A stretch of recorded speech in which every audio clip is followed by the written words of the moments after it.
Have you ever wondered about the mysterious quirks of narcissistic abuse survivors? Prepare for a thrilling journey as we unravel their coping secrets, aiming to understand, not judge. Get ready to uncover the enigma and brace yourself for the revelation. 1.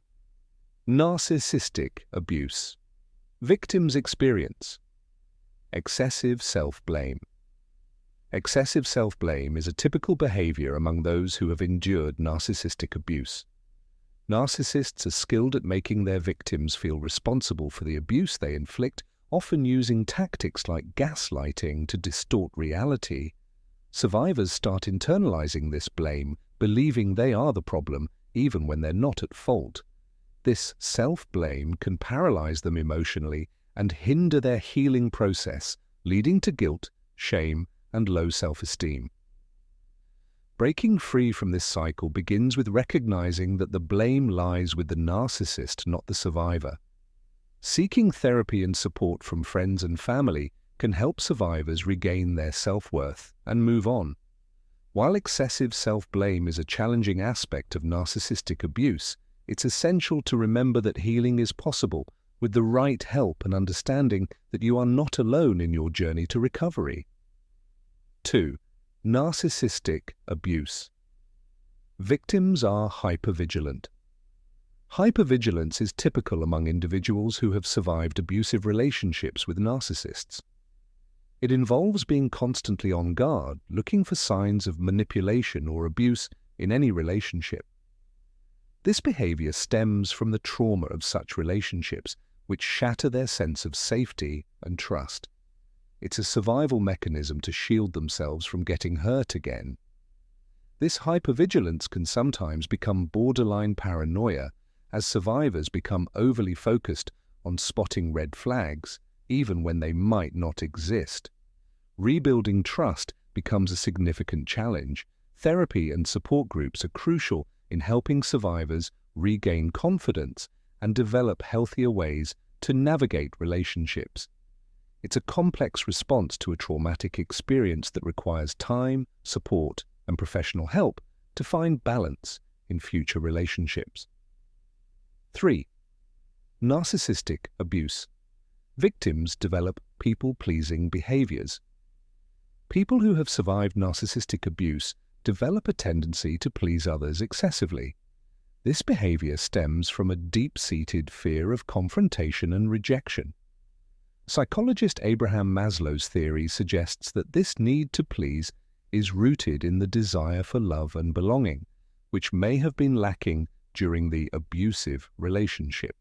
Additionally, the fear of rejection, as discussed by psychologist Albert Ellis, plays a significant role. Survivors may worry that if they don't constantly make others happy, they'll face rejection or criticism similar to what they endured from the narcissist. While people-pleasing can serve as a survival mechanism, survivors need to strike a balance between caring for themselves and others to avoid neglecting their well-being. 4. Narcissistic abuse. Victims tend to self-isolate. Isolation is a typical response among survivors of narcissistic abuse. It often stems from the fear of not being believed or understood when sharing their experiences. This fear, coupled with emotional bonds with the abuser, self-blame, and emotional exhaustion, can lead survivors to withdraw from social circles to protect themselves. They may also suffer from a gradual erosion of self-esteem, making them feel unworthy of social connections. Isolation can serve as both a defense mechanism and a coping strategy for survivors. Breaking this cycle of isolation is crucial for healing from narcissistic abuse. Seeking support from therapists or support groups is essential, as it allows survivors to connect with empathetic individuals who can provide the understanding and validation they need. As psychologist Dr. Ramani Durvasula emphasizes, connecting with others is a significant step toward recovery. 5. Narcissistic abuse victims have boundary issues. Survivors of narcissistic abuse often grapple with boundary issues, which can manifest in peculiar ways. These individuals may let people walk over them or become excessively defensive when someone approaches their boundaries. This behavior stems from the psychological impact of enduring a narcissistic relationship. Psychologists like Dr. Christine Lewis de Canonville and Dr. Judith Orloff have studied this phenomenon. Survivors might allow others to overstep their boundaries because they've grown accustomed to such treatment, or they may react strongly to any perceived threat to their personal space due to a history of boundary violations.